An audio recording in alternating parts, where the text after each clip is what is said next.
Nintendo buddy champ, did you really think us clever Zelda fans wouldn't notice you put Volvagia into Echoes of Wisdom? Volvagia, the boss of the Fire Temple from Ocarina of Time, which is odd because it was destroyed in that game. So how could it possibly be here in Echoes of Wisdom? How does the lore work? And don't worry if you've either not played Ocarina of Time or maybe you haven't seen the various lore videos about it, because I've done that for you here, compiled it all together, and I'm going to offer up 3 separate explanations as to how Volvagia can be in Echoes of Wisdom. And you can choose your favorite or give me your solution in the comments down below. So allow me to introduce you to my evidence board for my theory on Volvagia, the fire snake, a sort of deity, perhaps one of a deity of 3. By the way, this is the kind of evidence board I'm going to be looking to add to when Echoes of Wisdom comes out, and I will leave a link to this image in the description once I've erased all of the evidence covers that I'm trying to keep you in suspense with, so that you can add to it yourself when you're playing the game. Just be on the lookout for things connected to this, right? So there's this thought that it's a kind of deity, Volvagia, similar to it's the deity of fire, right? It's found in the Fire Temple. It's a big fire dragon. It seems to be a very unique creature, a very unique boss. And there's this kind of rule of 3 that seems to exist throughout the franchise, especially in the era that it's from. In Ocarina of Time, we have the Kokiri Emerald, the Zora's Sapphire, the Goron's Ruby, and then in Wind Waker, Din's Pearl, Nehru's Pearl, Faeror's Pearl, green, red, blue, water, sea, fire and earth, and then grass and wind. They're all kind of just interconnected, but these things play over and over and over again. There's 3 elements, and with them a bunch of races, the Kokiri, the Zora, and the Goron, and 3 guardian spirits. We have Juban, the great Deku Tree that for some reason here does not have eyes, and Volu, the fire spirit in Wind Waker. Now in Ocarina of Time we see the Deku Tree, and we see Juban as the great Jabu Jabu, but we don't see an equivalent for Volu, except for maybe the fact that Volu is Volvagia, and there's some connection there. And you can see in Dragon Roost Cavern at the very, very back, you can see that there's images of a fiery serpent a lot closer to Volvagia than Volu. You can see there's stone statues of Gorons, or what looks to be Gorons. It seems very likely that Death Mountain, by the way, that Dragon Roost Isle and Death Mountain are the same place, and that the Fire Temple that's on Dragon Roost is the Fire Temple from, or part of the Fire Temple, or Dodongo's Cavern, or something thereabouts from Ocarina of Time, just years later. So, okay, all very, very well and good, but who is Volvagia? And how is Volvagia in Echoes of Wisdom? Because ultimately it was destroyed in Ocarina of Time. And this is where I want to sort of offer you solution number 1. Solution number 1 is, this is not Volvagia. I mean, they look identical, and they seem to move around in exactly the same way. It could be a descendant. It could be an ancestor. Depends on what you think about the timeline, right? It could not be Volvagia, but I guarantee you that when we play this game and this boss battle starts, the name is going to say Volvagia. It could still be a different Volvagia. We do see other bosses like Goma and Argoma that are different creatures, but they always look a little bit different. This guy looks so close, other than a little green thing on its chin. I think this is Volvagia. So option number 1 is that it's not, but that's not the fun one, and that's not where we're ending this video.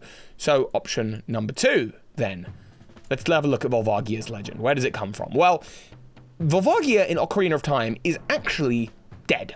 It's been resurrected by Ganondorf, but in ancient times it used to plague the Gorons of Death Mountain by eating them. Why this guardian spirit, if it was such, would have turned on the Gorons, we're not sure. Possibly, Zeltic suggests in his video, that the reason for this would be because the Gorons didn't initially live on Death Mountain. That was actually the Mogmas back when it was the Elden Volcano in Skyward Sword, and maybe it's just not used to the Gorons. The Gorons are definitely more likely to punch things, and they've got a legend about how Volvagia was dealt with by an ancient Goron hero with the Megaton Hammer.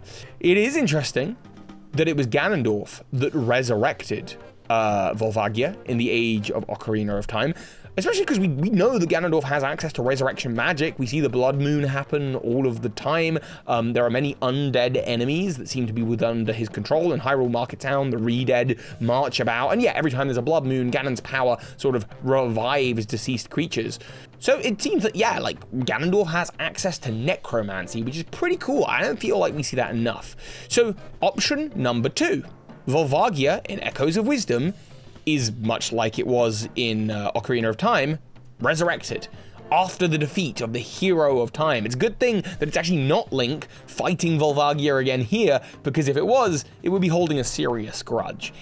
But I think there's an even better solution. What I love here, by the way, in classic absurd Zelda theory fashion, is that we're moving away from the reasonable to the completely unreasonable, but the unreasonable is my favorite thing. The reasonable, of course, being that it might just be a different dragon with the same name. Although, interesting, because if Volu is a descendant, this thing looks closer to Volvagia than it does Volu, which suggests that it comes before Wind Waker.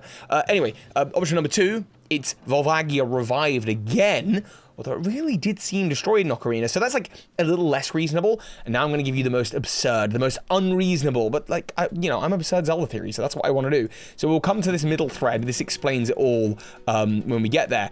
But at first, my thoughts on the timeline now, based on everything we've seen, and I'm going to give you the best evidence after. I promise this is going to sound ridiculous, it's going to sound absurd Zelda theories, but it's going to make sense. First comes Skyward Sword, then comes Echoes of Wisdom with this Volvagia, for real. Then comes Ocarina of Time, where the hero of time battles Volvagia. How do I possibly justify this? How does this make any sense? How are you not clicking off? How are you not leaving a like? Come on, this is brave, this is brazen. Well, it's because in Echoes of Wisdom, we have 2 out of the 3 guardians that we see in Ocarina of Time. We've got the Deku Tree, and we haven't actually seen Jabu's ancestor or descendant, but we see its waters, or Jabun's waters, I think it's called. Jabul waters. The Jabul waters is the area around the Zora Kingdom. We're seeing the Zoras, by the way, the River Zoras and the Sea Zoras arguing as if they're like falling out for possibly the first time. I don't know.